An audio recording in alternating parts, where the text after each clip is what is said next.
Bonjour. Dans cette séquence introductive, je vais vous parler de la technologie Java Enterprise Edition, ou Java EE en abrégé. Donc Java EE est un ensemble de concepts et d'API pour le développement d'applications web. C'est basé sur le langage Java et c'est défini à l'aide d'un ensemble de standards qu'on appelle des JSR pour Java Specification Request. Alors la technologie Java EE existe depuis 1996. Dans les premières versions, on avait essentiellement des servlets et du JDBC, et au fur et à mesure, de nouvelles fonctionnalités ont été ajoutées. À partir de 1999, la technologie qui était précédemment incluse dans le JDK, donc le kit de développement pour le langage Java, s'est émancipée et a été distribuée dans des librairies à part que l'on a appelées J2E. À partir de 2006, il y a eu un changement de dénomination chez le constructeur Sun Microsystems qui fournit la technologie Java, et la technologie a commencé à s'appeler Java Enterprise Edition plutôt que J2EE. Donc on a ces deux termes, J2EE et Java EE, qui cohabitent, et malgré le fait que cela fait maintenant plus de 10 ans qu'officiellement ça s'appelle Java EE, beaucoup de personnes continuent à l'appeler J2EE.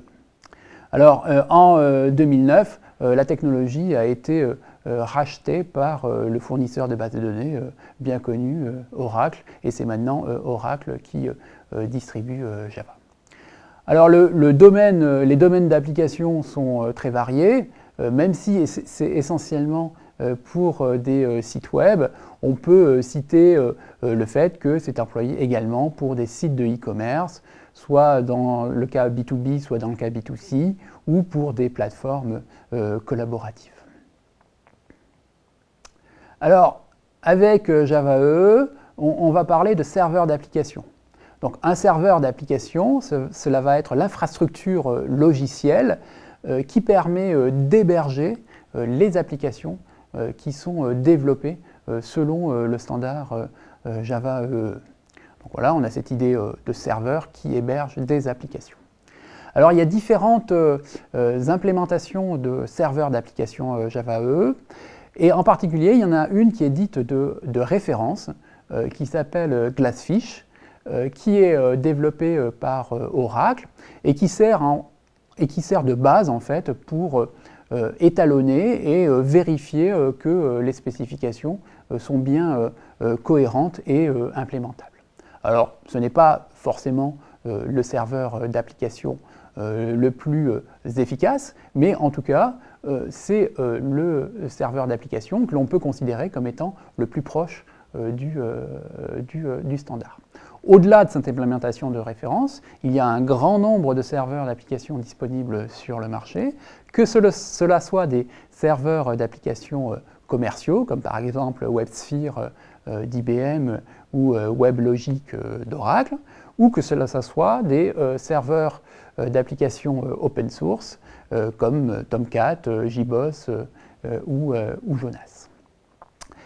Avec les spécifications Java EE, vient ce que l'on appelle un TCK, un Test Compatibility Kit, qui est en fait un ensemble de tests unitaires et de tests d'intégration qui permettent de vérifier qu'un serveur d'application quelconque répond de façon satisfaisante au standard Java EE.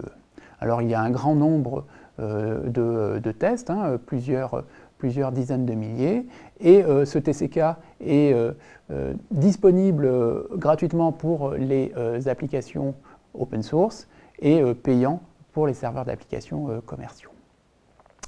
Alors, derrière les détails du standard Java EE, il y a un certain nombre de notions générales qui sont communes à toute l'informatique répartie. Donc la première notion est la notion de client-serveur.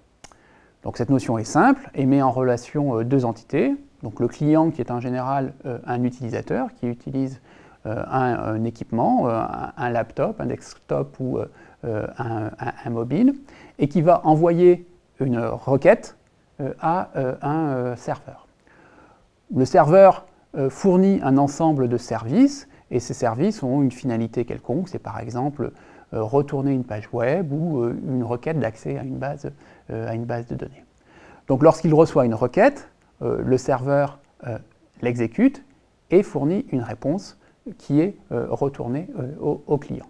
Donc la notion de client-serveur est associée à la notion de requête-réponse, et c'est systématiquement un couple, une requête avec une réponse. La deuxième chose importante derrière le standard Java EE est la notion d'architecture client-serveur 3 tiers que l'on généralise souvent en N tiers. Ce terme architecture client-serveur 3 tiers regroupe en fait un modèle d'organisation des applications en 3 couches, donc d'où le terme tiers, chaque tiers étant une couche. Donc les 3 couches sont présentation, traitement et données. L'idée est simple, l'idée est de dire que quelle que soit l'application, aussi simple soit-elle, on va toujours avoir une partie présentation qui va correspondre à de l'affichage de données et de l'interaction avec les utilisateurs. On va toujours avoir un certain nombre de calculs qui vont correspondre à la couche de traitement, et on va toujours manipuler un ensemble de données, que cela soit simplement des variables, des fichiers ou des données qui sont stockées dans une base de données. Et donc l'idée est de dire qu'on organise l'application selon ces 3 couches. Et dans le cadre de J2E, chacune de ces couches va être associée à des technologies particulières. Par exemple, pour la couche présentation, on va manipuler des JSP et des servlets. Pour la couche traitement, on va manipuler du code métier et des session beans. Et pour la couche données, on va manipuler différentes API comme JDBC, JPA ou des frameworks de type ORM. Java EE est un ensemble de solutions qui s'étend sur ces 3 couches, et au-delà des standards que je viens de mentionner, il y en a un grand nombre, à la fois pour le web, pour les communications ou pour les bases de données. Donc en résumé, Java Enterprise Edition, ou Java EE, est un ensemble de concepts et d'outils basés sur le langage Java pour le développement d'applications web.